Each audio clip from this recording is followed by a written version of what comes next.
What's going on, guys? Leroy Rollins here, back at you with another video.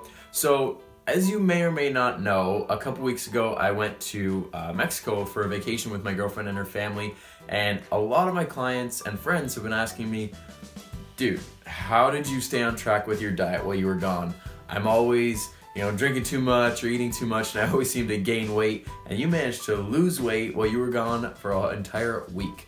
So I'm gonna share with you guys a few tricks that I use to help me not only stay on track, but also make progress while I was gone on vacation. Alright, so if you've been following me for any amount of time, you know that I'm getting ready for the Canadian Bodybuilding Nationals this coming May. It's May 6th to be exact, so I'm currently 8 weeks out, and I've been dieting for the last 8. So I got another 8 to go, so I'm at the halfway mark, and I believe it was 10 weeks away from the show, I went away for a family vacation with my girlfriend and her family. So my goal was to at least stay on track with my diet as best as I can. I didn't expect to make any headway towards getting down to my competition weight, but I didn't want to go in reverse. I didn't want to gain any weight. But actually, when I came back and I weighed in, I was down almost 4 pounds, guys. So I'm gonna give you a few tips and tricks that I used to that got me to that point. First thing, track your food. Okay, it's the easiest method and it's the most accurate way. My cat just meowed. It's the most accurate way of staying on track. So I took a little food scale, and most of our meals were buffet style, right? So you could go and they had, a huge spread, and you could pick and choose whatever you wanted. So making good decisions was relatively easy. You just had to, have the willpower and the know-how to do that. So I would take my food, right? I knew my meals. I was going to try to stay as consistent as I could towards what I was actually supposed to eat, right? So if one meal was supposed to be chicken and rice, then I would do my best to get chicken and rice, right? I wasn't going to try to stray from that a whole lot. So, what? Say hi. So I would take my chicken and my rice and stuff, and I would put it on a plate, and then I would go back to my table, and then I would weigh it out, right? So my chicken meal was, at the time, 5 ounces of chicken breast and 180 grams of rice. So I would scoop out, chicken and rice on a plate and then go over and weigh it out. If I had too much, I would just set it aside in a bowl. If I didn't have enough, I would go get it, right? So tracking your food, guys. I also used an app called MyFitnessPal, right? And that allows you to put in everything you eat, and you can not weigh it. You can track it from grams to ounces to milliliters, whatever unit of measurement you need to check in. So if I needed 5 ounces of chicken, I would put it in my phone and spit out the calories and stuff. So that helped me stay on track with my macros, because I knew how much protein, carbs, and fats I needed every day. So by the end of the day, my goal was to get as close to them as I could. Another trick that I used was always assume that food was more. Okay, so what I mean by that is, when I'm home and I'm cooking for myself, I know what's in that food, right? I know how it's prepared. I know, there's no oils and sauces and stuff like that. Going away, it's a little different story. So just from tasting the food, because I'm so used to the way I've been eating, I can tell that food's got, if it's cooked in oils or butters, or if it's got a little bit of sauce on it. I know the difference. So I always assume that, if a piece of chicken, for example, is, 200 calories, I would always assume that it's a little bit more, and that's likely coming from fat because of the oils and the butters. So I would assume that if it's 200 calories, it could be closer to 300, right? It's not a lot of extra, but it's still, for me, it's something I need to be aware of. So I would put in MyFitnessPal maybe 5 ounces of chicken and 2 teaspoons or tablespoons of olive oil, right? So that helped me gauge kind of where I was at calories wise, because I did not want to overeat. I didn't want to go over my calories. So if my calories were 2,600, I did not want to go over that from extra oils and stuff like that. Number 3, pack snacks of your own.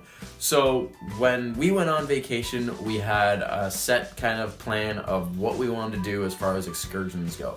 So we wanted to go, hiking to see the ruins. We wanted to go zip lining. We wanted to go see the underground caves. So we wanted to do things that were off resort. And as you can probably imagine, they don't bring you food while you're gone, right?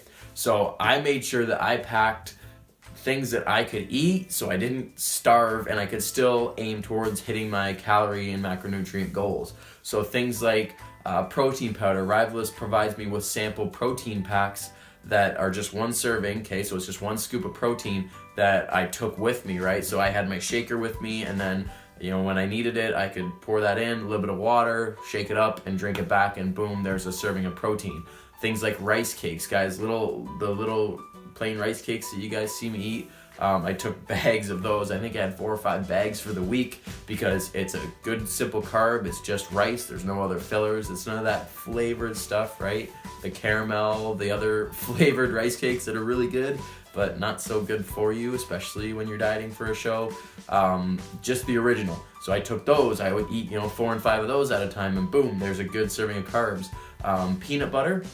I would take a little thing of peanut butter so I could get good fat, spread it on the rice cakes, or if the time came, just take a big old mouthful of it, right? I'm pretty good at judging what an actual tablespoon is, so I could track that in MyFitnessPal. And then things like protein bars. I took Quest bars. I took these Kirkland protein bars from Costco, I believe that's where they're from. So I would eat those, right? There's protein, carbs, and a little bit of fat. And again, I tracked it all in MyFitnessPal. So I would, on those days that we were gone all day, I would have my breakfast in the morning, which was eggs and egg whites, pretty much. And then when I was gone, I would track, okay, this protein bar for my snack, and then protein bar and some rice cakes for lunch, and maybe a shake for a snack again. And then when we got home, if I had my macros left over, I would eat a little extra when I was at home, again, assuming everything was more. My last one, guys, I purposely underate. Yeah, I know that sounds weird, but when you're getting, ready for a bodybuilding show and accuracy needs to be a priority, it's the method I took and it worked for me. So if my goals, as I said, were 2,600 calories, then I purposely ate a little bit less because I knew I wasn't going to be able to be 100% on with my diet. So even if I did get some extra calories in the fats and the oils and the sauces and stuff like that, at least I knew that I was under. So at the end of the day, I'm looking at MyFitnessPal, and if it says my goal is 2,600 calories, I might only be at 23, 24. So I've got a little extra playroom just in case there's those extra calories from those sauces that maybe I wouldn't normally have. But they're there. And that's nothing I could do about it, right? I would scrape it off as best I could, but you can't get all of it. So I purposely underate, and as I said at the beginning of the video, I did lose weight. I did hit a weight loss goal, which was pretty good. All right, guys, so I hope you guys got a little insight as to how I stayed on track while I was gone in Mexico. These are just some of the tricks I used. If you have any more, please feel free to comment down below the video. Let me know what you guys have done to be, successful and stay on track with your diet. I also, I forgot to mention, I don't drink alcohol, so that wasn't an issue for me.